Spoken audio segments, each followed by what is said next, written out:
friends, today I have the first in a two-part series of how to make pockets for your planners from nothing but laminating sheets and a laminator. Now the first method I'm going to show you is for the Traveler's Notebook.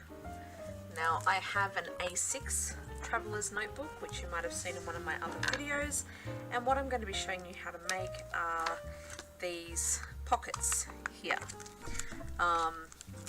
that you can fill with anything you like. I've just got a bunch of images off Google that I really liked that sort of make me happy. You can also put photos in there, you can put lists or anything that you like in there. You can stick stickers in there, or just little bits and pieces that you want to have on the go with you.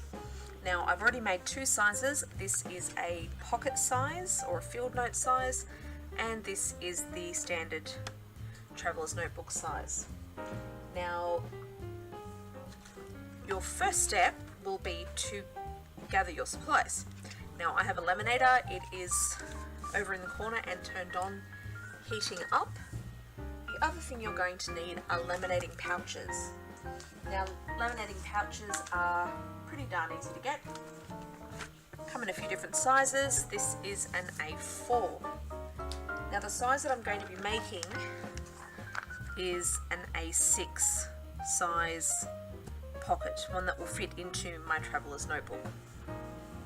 So all I've done is I've gone and cut the measurements of an A6 insert, because I want to be able to slip an A6 page or just shy of an A6 page into these out of one laminating sheet, and then I have got a second laminating sheet to create the outside of the pockets.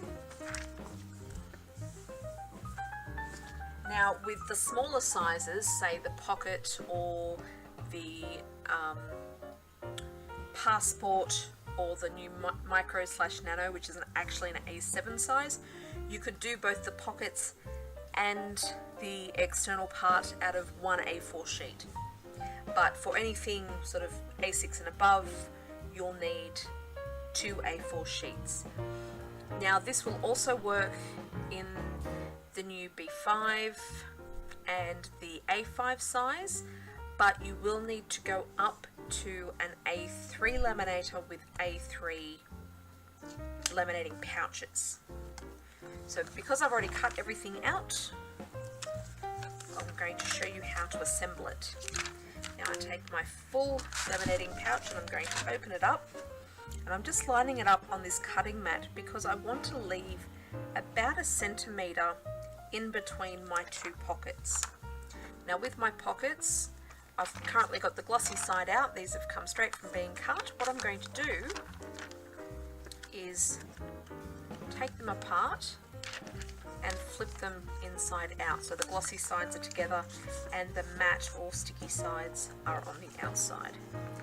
Now it's really important to line up at least the bottom one, because the top one you can sort of adjust and move once the bottom one's sorted.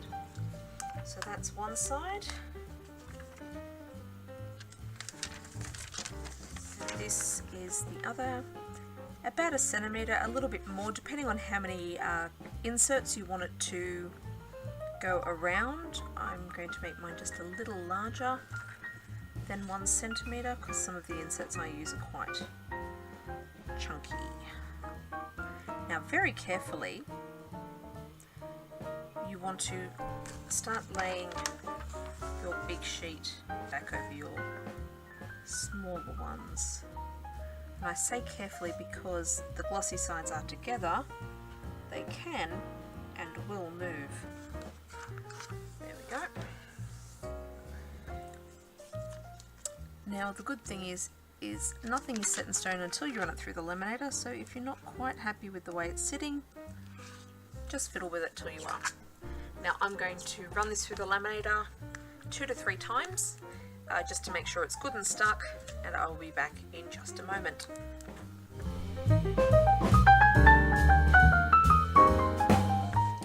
Okay, when that comes out of the laminator, smooth it out. Make sure it cools nice and flat, because you've possibly got some air in there. You want to make sure that it's all, there we go. So you should be able to see the two bits inside one big bit. Next, get the cutting tool of your choice. I'm going in with my handy dandy paper trimmer, and you just want to cut close to those edges. You want to make sure that you leave that join intact. Now only do the 3 sides, because on the 4th side you will actually need to cut over that join. So I've done the 2 sides and the bottom. Now for this top bit, we just want to take a sliver of the top of that pocket off, just the tiniest amount.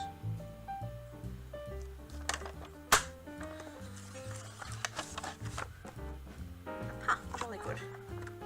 And there we have an A6 size pocket. Now there's just a couple of little finishing things that we need to do. Now if you have a scoreboard, you can use a scoreboard. If you don't, no big deal. But you want to get halfway down that spine that you created with the gap to make sure that it folds in half well.